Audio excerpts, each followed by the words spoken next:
The Toronto Maple Leafs had a great comeback, or did they? We'll talk about that. Some magic from Steven Stamkos. We have our women's hockey spotlight and a big weekend of NHL action ahead. All that and more on today's Locked On NHL podcast. You're Locked On NHL, your daily podcast on the National Hockey League.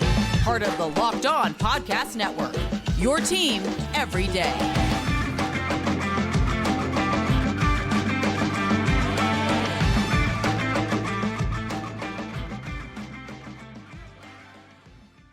And welcome, everybody, to the Friday edition of the Locked On NHL podcast, part of the Locked On Podcast Network, your team every day. I want to thank everybody who makes Locked On NHL your first listen every day. Don't forget to subscribe on YouTube or wherever you get your podcasts so you can get new episodes as soon as they drop. Today's episode is brought to you by Game Time. Download the Game Time app, create an account, and use code LOCKEDONNHL for $20 off your first purchase. It is Friday. We've got a lot going on. Happy Friday, Rachel. Happy Friday indeed. Not such a happy Friday for the Toronto Maple Leafs, however, and their fans. What a frustrating way to lose a hockey game. I just cannot even imagine just feeling distressed for 40 minutes of a game because you're getting blown out by the Columbus Blue Jackets. And, you know, no shade, but Columbus has not been performing well this season. So if you're the Leafs and you see, you get 5 goals up and then somehow miraculously you have the third period to end all third periods, come back, tie it up, then just the roller coaster of then losing in overtime. Oh my God. I cannot even imagine. I mean, can you take some solace in that we at least got a point out of this, or is just the roller coaster ride so difficult that Leafs fans are just shaking their heads? Yeah, I think that, you sort of have to say that's so Leafs, but then also, there is a lot of good you can take away from it with that comeback in the third period, and I think that as the players for the Leafs, that's just what they have to do is carry that with them, that they can come back in these circumstances. They shouldn't get in those circumstances in the first place, but I think that it's kind of a double-edged sword in this one. Yeah, no question about it. But yes, the Leafs do get a point, but Columbus with a big emotional win in a game that they feel they should have probably won in regulation. How about Steven Stamkos and the Tampa Bay Lightning? A 4-goal night for Stamkos, and just an impressive performance by him. Yeah, I think, Steven Stamkos, partially, I think, because of his injuries that he's had over the past couple of years, but just also because the Tampa Bay Lightning got off to a little bit of a slow start this season. I think as far as the elite players in the league, Stamkos, like his story has kind of been buried a little bit in the national hockey media or like the North American hockey media. And so he's just sort of been sitting there. And then to have a game like this, it's like, of course, Steven Stamkos could have a 4-goal game. Like we all know he's capable of it. It's just been kind of like this thing in the background this season. Yeah, well, he was back in the spotlight last night, and that was a good thing. A 4-goal effort, which ties the Lightning one, single game record. And, just a big performance. And hopefully for Stamkos and the Bolts, if he could stay healthy and get back on track, it would be a big deal for them. And also, a big time right now for Nikita Kucherov, first player in the league to get to 50 points this season. And, who before the season started had Kucherov as the player who would be leading the NHL in points? I would be shocked if anybody made that prediction. And a really solid balance there with 20 goals and 30 assists. I think that just shows like the level of skill that he has. He's an excellent playmaker, but can also pot them when he needs to. And you look at the overall point leaders, Connor McDavid is up there because he's got 29 assists, but we're used to having him score more, right? So Connor McDavid isn't even in the top 10 in the league in goals scored.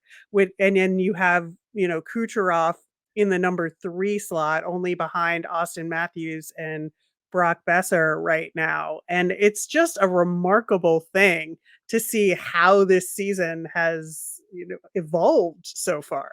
Yeah, it has played out in a slightly surprising way. You mentioned Brock Besser and the Vancouver Canucks. First of all, you have a big performance by Besser and then a shutout by the Canucks on Roberto Luongo night.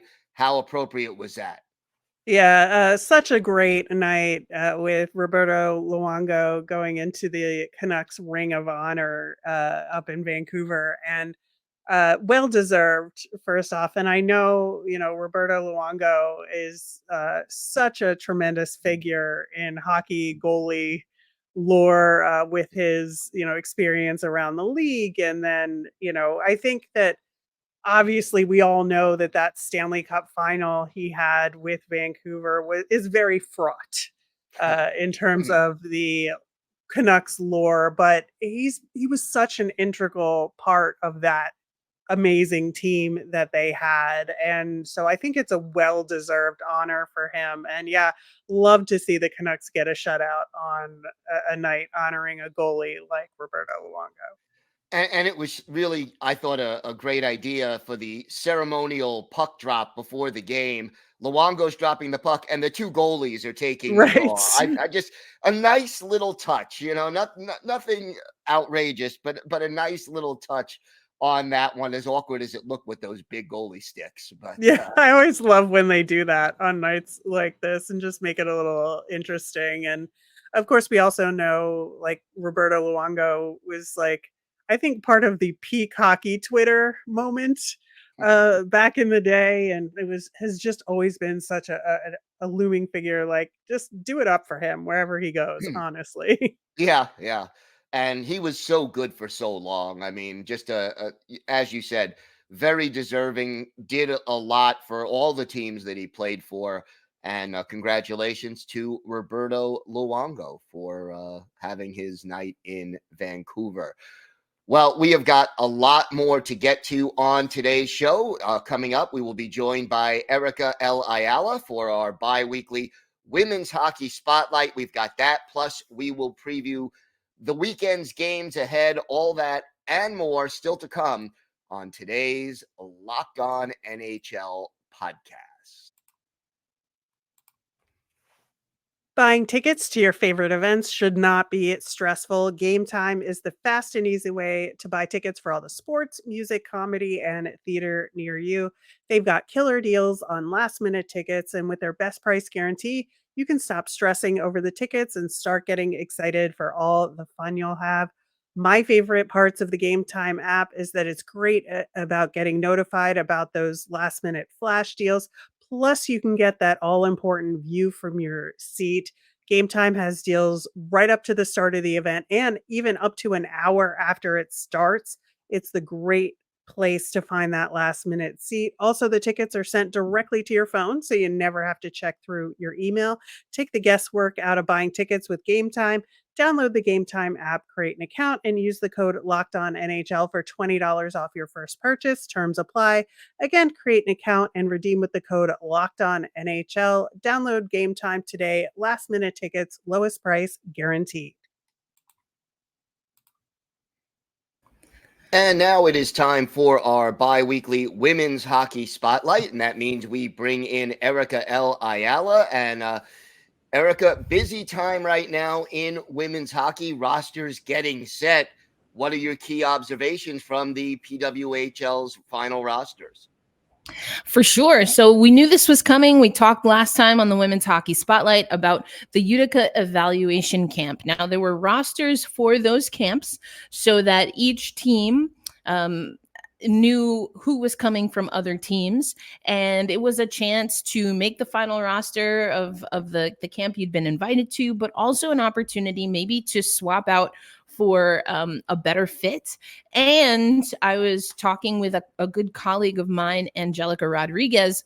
We also saw that some players were able to restructure the terms of their existing contract after the eval camp. So from a pro-union side of things, I think the CBA kind of doing what it needed to do. The evaluation camp actually not officially in the CBA or anything we knew was going to be happening, but I love that players had the opportunity to put their skills on display in a competition setting, and then that yielded either longer terms or higher pay for certain athletes.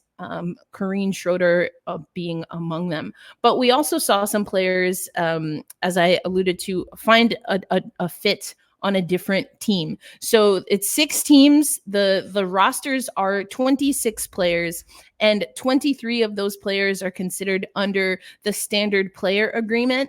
And then there are up to 3 players per team that are considered reserve players or reserve player contracts. So we've seen this before in women's hockey. They were called practice players. I think a lot of people in the hockey community or even in men's basketball are familiar with like 2-way contracts or kind of a taxi squad that we saw, especially during the COVID years. So it's something along those lines. And what's interesting about these players is that they're not just, although they're held on one team's roster, the working understanding, especially because I believe right now we only have one goalie as a reserve player, but that goalie in particular could be accessible to all 6 teams. So that's a little interesting. But overall, we see that Canada has the most players in the PWHL with a count of 90. No surprise, I think, to many that the United States right behind that. But I did think that the number, 90 players from Canada, 53 from the United States. So that's interesting. And then we have 14 other nations that are represented. The big ones that we expect: Finland, Switzerland, Sweden, but also Hungary, Japan, Germany, Czechia, and Austria. So I think overall, not too many surprises. If anything, I think there are some players that are reserves who maybe we thought, certainly from a talent perspective, could be mainstays on the roster. One person that stands out to me is Claire Thompson. Now, she plays in the Canadian national team system, we believe, because this was never officially reported, but my understanding is that she was granted a compassionate circumstance waiver to be in the New York market. And that is because she is in school at NYU while continuing her national team commitments and trying to play in the PWHL. But she is a reserve. She was a camp invite and is now a reserve player for PWHL New York. Alexa Grushow, also a reserve for PWHL New York. She played with the Riveters, helped them win, got the only goal in their championship game in the Isabel Cup in 2018, and then decided to go over to the PWHPA and had been a mainstay there, kind of a glue player for a lot of those teams. So that's interesting to see. We've talked before about players like Madison Packer. She also was granted a compassionate circumstance waiver. She did not get the terms or maybe even the contract, from my understanding, that she was hoping for. So she decided to waive her compassionate waiver circumstance, go into the draft as a free agent. She was invited to New York camp and made the roster. So, overall, I think that I like what Ottawa and Montreal have done. I think if you look at their rosters on paper, they really looked at what kind of game they wanted to play, and then regardless of past experience, current affiliation to a national team or not, I think they really built a great roster. For Ottawa, they're going to have Fanny Garat-Gasparics, Emily Clark, Brianne Jenner, Katarzyna Mrazova, and Michaela Grant-Mentis as a few of their forwards, which just sounds ridiculously insane to me. Only if it were not for what Montreal has, which is Marie-Philippe Poulin, Anne-Sophie Betty, and Jillian Dempsey, all on the same squad. Can you talk a little bit about sort of the ratio to of drafted players to camp invites? Because it seems like, you look at who got drafted and there's a lot of camp invites that got these final roster spots.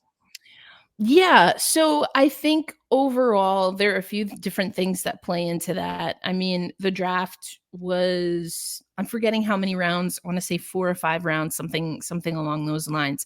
And so there are a limited amount of draft picks that you're going to have. And I did find it interesting that the draft picks were kind of used on players, I would say like even a Natalie Spooner who, or a Jocelyn Larocque, who I think a team could have probably easily just signed in free agency, but opted to use a draft pick on those players. So when we look at how many draft picks versus how many people come from camp invites, I think some of it I'm not really sure right now, if I'm being honest, how to evaluate that. But just because the draft itself, I think, was not even with a compassionate circumstance waiver, I'm not really sure that every team had the same strategy when it came to the draft. So that's number one. But also when it comes to when it comes to camp invites, I think Boston stuck pretty much to their players that they drafted.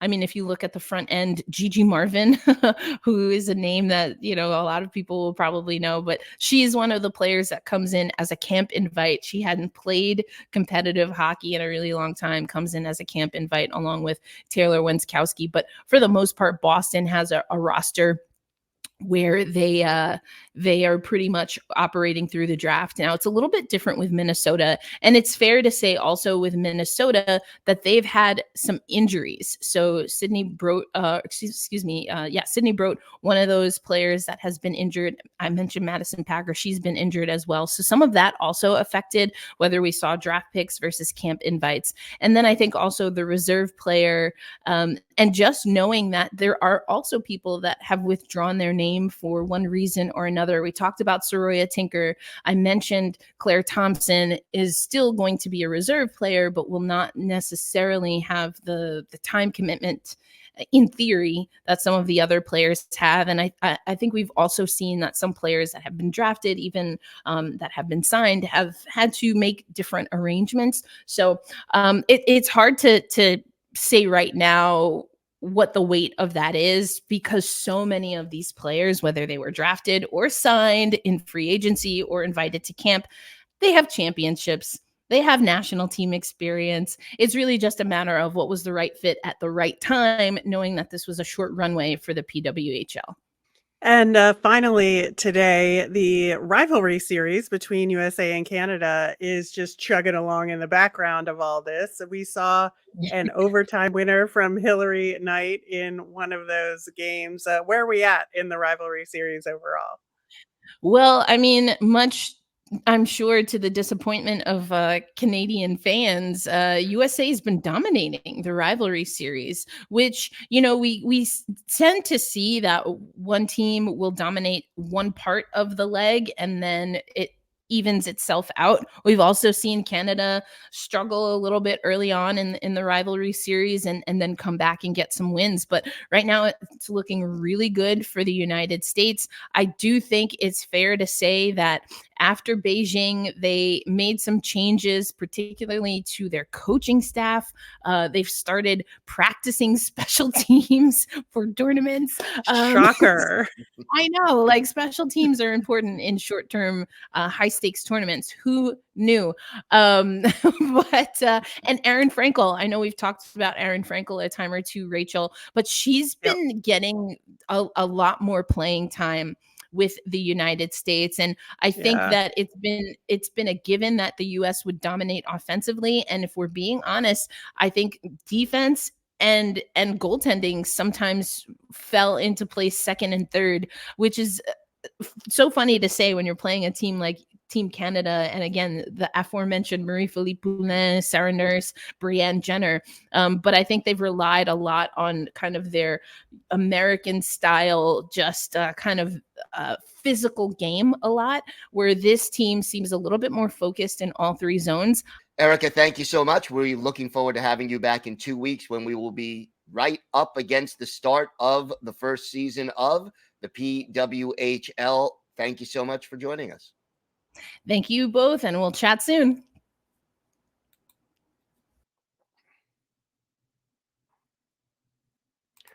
Today's episode is brought to you by FanDuel. As the weather gets colder, the NFL offers stay hot on FanDuel.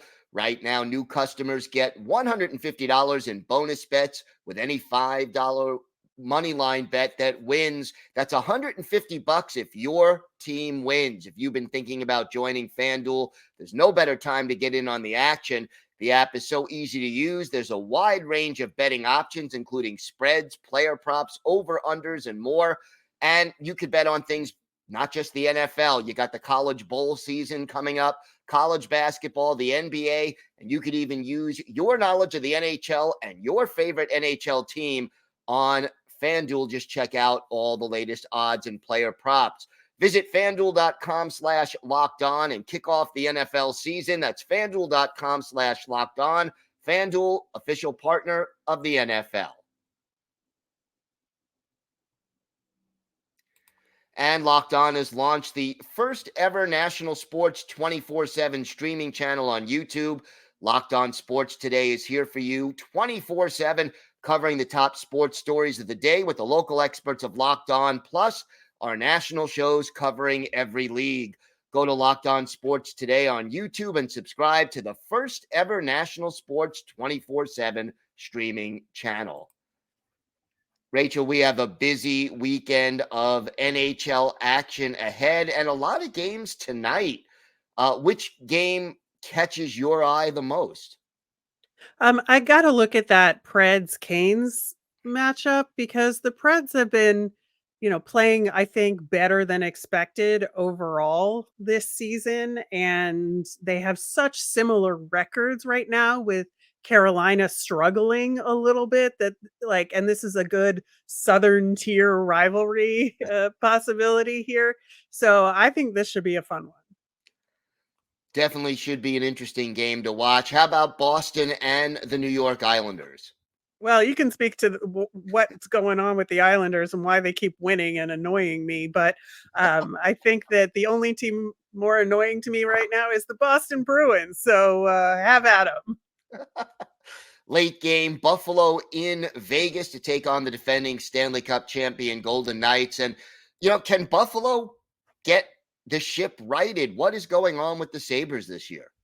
Yeah, I think they're one of the teams where there was pretty high expectations as far as taking that next step forward, and it hasn't completely materialized. And meanwhile, Vegas continues to steamroll across the league, and so it should be an interesting opportunity, I would say, for the Sabres to maybe surprise a lot of people.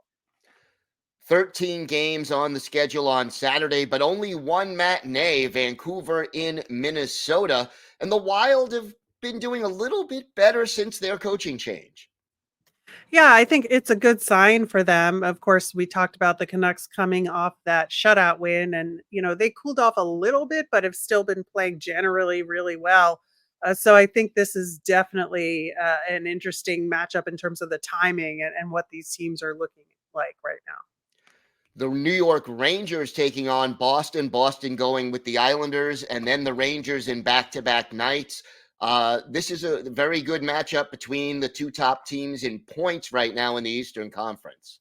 Yeah, both teams will be on the back half of a back-to-back in this one, and I think this should be a really physical, tough, but exciting game. How about your Philadelphia Flyers hosting the Detroit Red Wings? Yeah, the Red Wings have fallen off a little bit recently, and of course, we know what happened with Dylan Larkin recently. There's a chance he could be back in the lineup for this game, but we also have Perron is in his suspension period right now as well. So Flyers are also playing generally really well at the moment, which I still can't believe I'm saying those words, but it's happening. And so depending on, how the Red Wings lineup shapes up, I think this could be an interesting game to watch. How about Colorado visiting the Winnipeg Jets? Yeah, Colorado, the Flyers actually really trounced Colorado recently. So had a chance to see them play. And, they've been having a little bit of mixed results, but also still overall with a really solid season so far. The Jets have been, I think, outperforming expectations. And so this should be a really good Western Conference matchup to get a good level set on where these teams are. Yeah, looking forward to that one. How about Florida and Edmonton? The Oilers, starting to play better hockey. They are now at NHL 500. Yeah, I feel like with the Panthers, they're either really great in that game or just have a dreadful showing. And they're the team that just got shut out by Vancouver. They could be looking to bounce back. The Oilers are playing a tremendously better style of hockey than they have been. So I'm curious to see how both teams match up here. Sunday, 5 games on the schedule. A 6:00 start in Carolina. The Capitals and the Hurricanes in a Metropolitan Division matchup where both these teams need the points. Yeah, and the Capitals, who I saw face the Flyers last night, I think the thing with them is that they have such a high shooting percentage right now, and I just don't know that that's sustainable. And so you look at the rest of their underlying numbers, and they're just kind of average. They're not bad, but they're kind of average. Whereas Carolina has really strong statistical, backbone to them, but just haven't been getting the results because of various reasons and injuries and all of that. And so, will the Capitals' shooting percentage finally drop at some point? And is this a good benchmark game to figure that out? Yeah, we shall see how that one plays out. And one more game I wanted to ask you about, Ottawa against Vegas. The Senators can't seem to string together consistency right now. Why have they been a disappointment this year?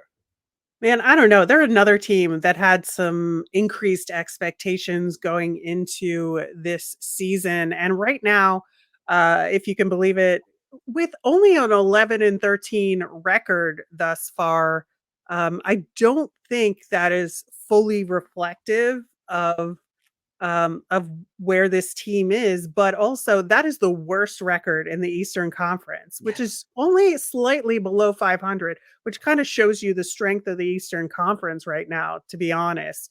So are things as bad as they seem for the Senators? It looks bad because of the overall standings, but they're just below 500 here, and things could turn around for them. Yeah, we'll see if they're able to do that. So should be an entertaining weekend of hockey. I want to thank everyone for making Locked On NHL your first listen every day. Everydayers, we will be back Monday. We're here every day, Monday through Friday, and I'll be interviewing 3 of our local hosts to talk about some of the biggest stories from around the NHL. I want to thank Erica Ayala for coming by to do our bi-weekly Women's Hockey Spotlight. Rachel, have a great weekend. And everyone, thanks so much for listening. Enjoy the weekend. Stay safe. And we'll be back Monday with more on the Locked On NHL podcast.